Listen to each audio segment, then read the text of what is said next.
কাটিগড়ার নাতানপুরে সেতু ভাঙার অ্যাপ্রোচ দ্রুত মেরামতের আশ্বাস দিলেন বিধায়ক কমলাক্ষ দে পুরকায়স্থ।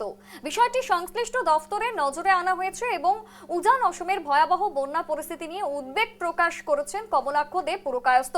তিনি বলেছেন ঠিক কি, শুনুন।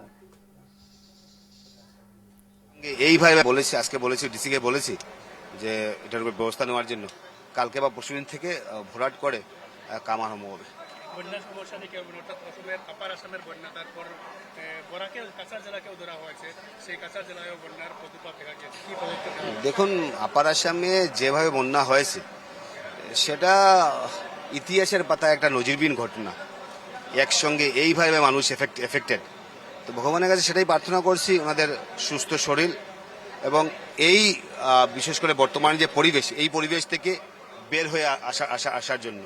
এবং সেই ব্যাপারে আমি দেখেছি যে মুখ্যমন্ত্রী মহোদয়, আমাদের মন্ত্রিসভাই সেটা নিয়ে কনসার্ন, সব বিভাগও কনসার্ন, রিভিউ মিটিং চলছে সব বিভাগে, যাতে এই সময় সেই অঞ্চলে মানুষের সঙ্গে থাকা। এবার বোরাকে সেভাবে ফ্লাড হয়নি, কিন্তু এবার আপার আসামে ভয়ঙ্কর ফ্লাড বলবো না, প্রাকৃতিক দুর্যোগ আমরা বলতে পারি।